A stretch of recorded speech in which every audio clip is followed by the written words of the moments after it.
Welcome to the INFOWARS Nightly News. I'm your host, Jakari Jackson.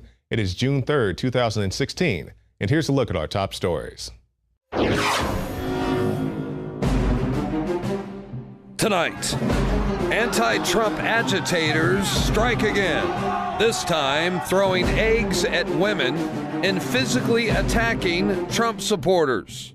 Meanwhile, the liberal media in San Jose's mayor justify the violence and blame Donald Trump for inciting an angry mob. Then, it's the end of the internet as we know it. Government IDs soon to be a requirement to log in. They are merging the 3 super states with the 10 sub-regions now, with 10 sub-regions per region directly out of Revelations.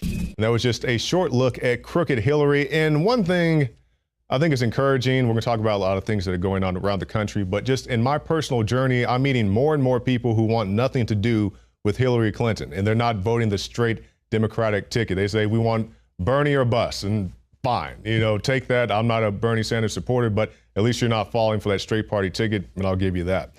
That's probably the nicest things I'm going to say about the Democratic Party today, or at least many of their operatives, their followers, because we've seen all over this country just in the past couple weeks. I was out on the road, and the violence at these Trump rallies, but it's not being perpetrated by Trump supporters. And they'll show you a video of, some guy shoving somebody out the door, and yeah, that's wrong and that shouldn't happen, but they completely ignore these riot type of situations that continue to happen, whether it's in Albuquerque or Anaheim or many other places as well, where the violence breaks out. And it wasn't so much violent in Anaheim, but Albuquerque in particular. They were throwing barricades, rocks, lighting stuff on fire and throwing that at the cops. And people continue to say that it's justified. It's justified. And now we have a new string of violence. And this happened in San Jose, where a woman was actually pelted with an egg right in her face. Let's take a look at that clip.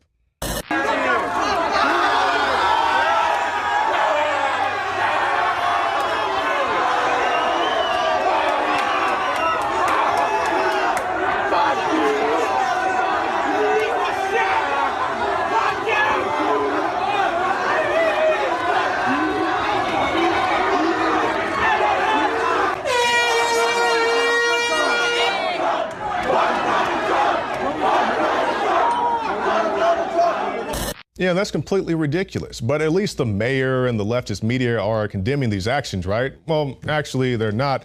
Leftist media, also the San Jose mayor, justify the anti-Trump violence in the attack on the woman that you just saw in that video there. And we have a couple tweets here from some journalists. And one of the ladies said, protesters cornering a Trump supporter as they leave. This woman taunted them. They cornered her and threw eggs at her.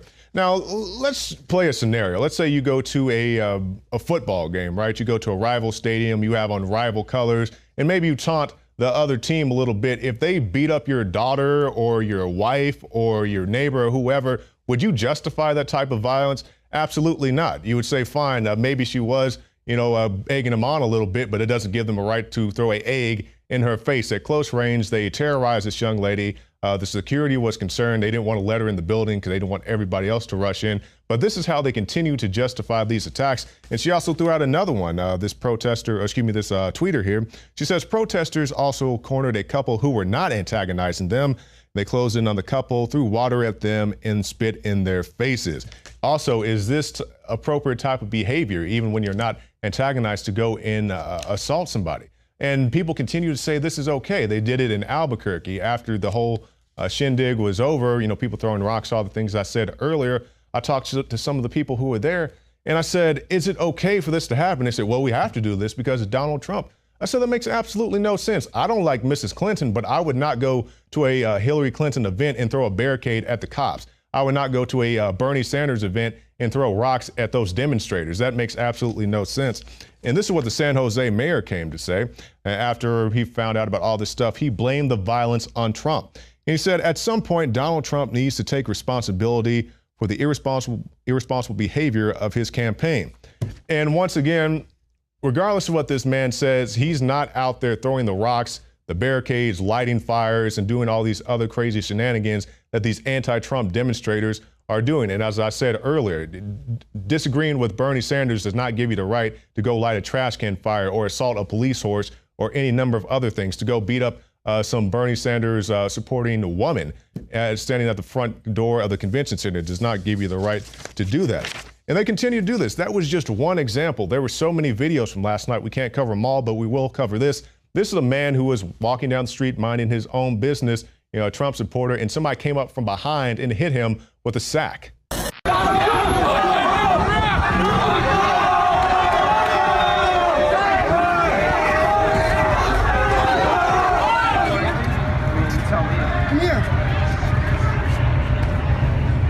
Looks like you're good. Yeah, you should be good. And the report says that a local ABC News reporter witnessed the event, and he said that the police did not break the line to assist the man who was assaulted, and they just had to get his statement after he was assaulted by the people out there. And I'm being very careful not to call them protesters, because you're not protesting when you assault individuals who are there. That's not protesting at all. And we see many of these demonstrators, for lack of a better term, they even go to Bernie rallies and they say, you're going to let us run up on your stage and shove you around and you're just going to bow down to it. And by and large, he's just going by the whims of these people. They can't even respect Bernie Sanders, even though they're Bernie Sanders supporters. And as I was saying earlier, the left, the media just continue to pat these guys on the back. Oh, it's no big deal. It's Donald Trump's fault. It's everybody's fault except for the people who actually did these things. And now they're actually encouraging people to go out and riot. And like I said, I'm not a Trump supporter, but this man is not telling anybody to go out and riot. But we see these left-wing editors doing that. It says, if Donald Trump comes to your town, start a riot. And these are the words of Emmett Resin. He is a editor at Vox News. He says, if Donald Trump comes to your town, start a riot. And he says, let's be clear.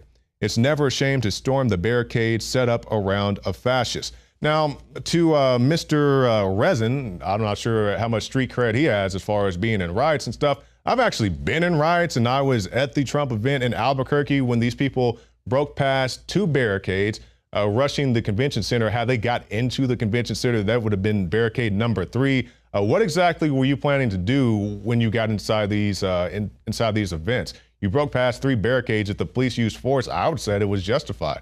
And then I'm the first person to call out police brutality as I see it. But at that point, they broke through 3 barricades. What exactly are they supposed to do? I don't think they're going to go in there, run on stage and shake Donald Trump's hand. They have to stop the violent people. And that's what many of them were, rushing around on the stage. And it is a shame that when you have these large events, the peaceful people are definitely outshined by the violence. But there is more than a little bit of violence going on at these protests. All the things that I mentioned to you earlier. And it's usually the people who haven't been in a riot who think it's the coolest thing ever. Because, I mean, I could cure cancer tomorrow. The only thing people want to talk to me about is Ferguson, Missouri. I understand it's eye-catching and stuff when you watch it on television, but there are many things that could have gone wrong for us personally, and it did go wrong for many reporters who are out there. So riots aren't something that I glamorize or anything like that. They're very serious situations.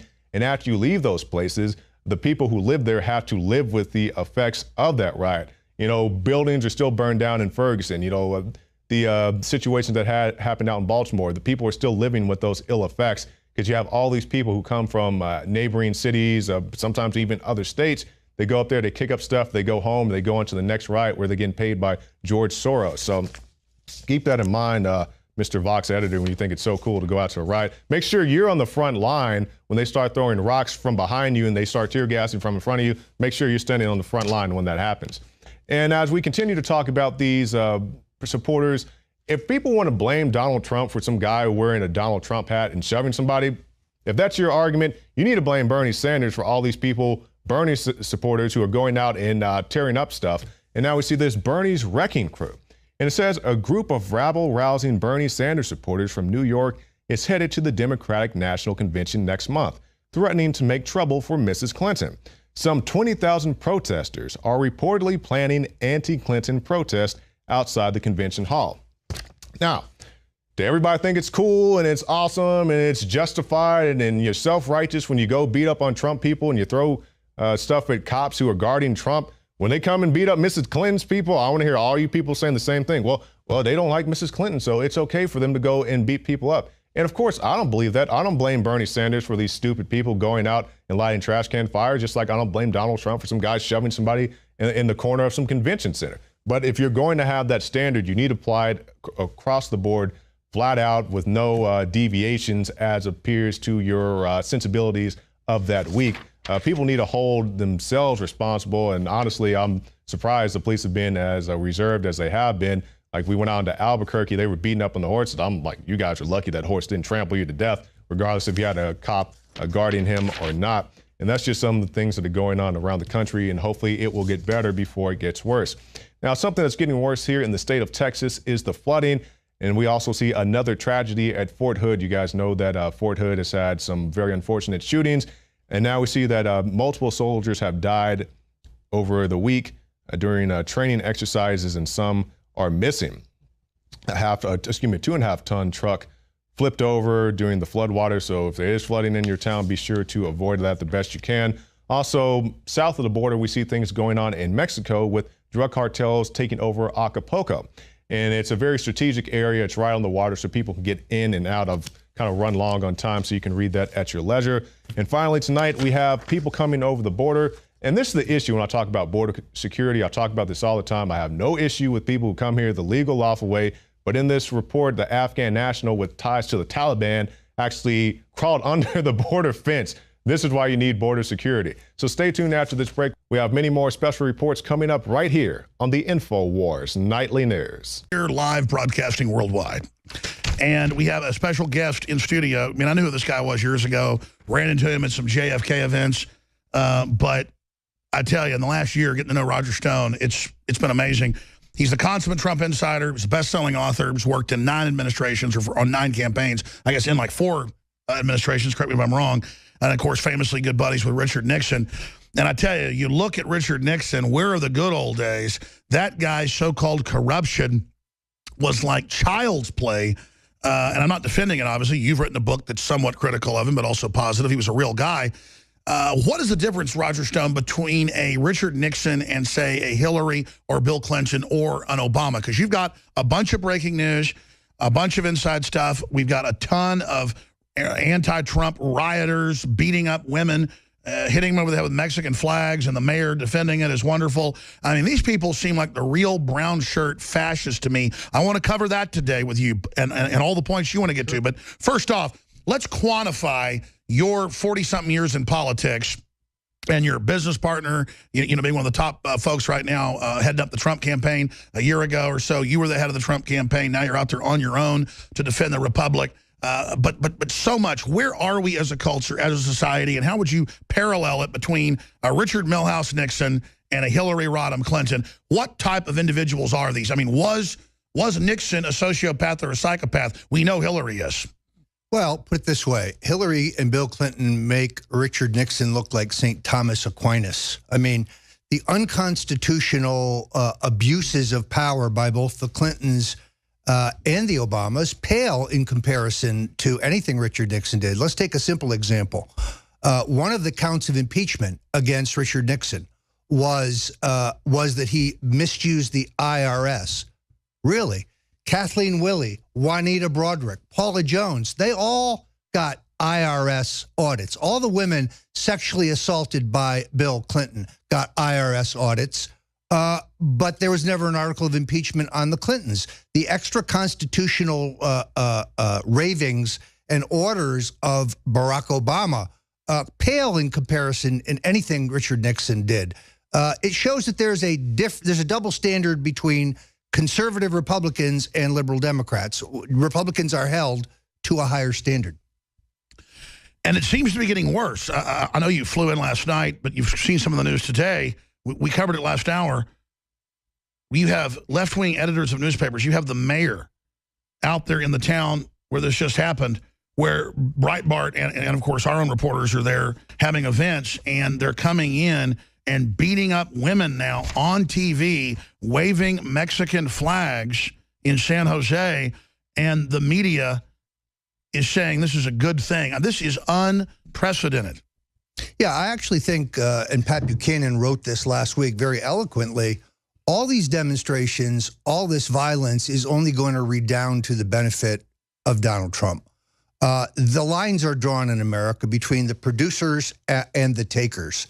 And the more they foment violence, and let's be very clear, This violence is agitprop. It's paid for. It's orchestrated. It's a faux demonstration.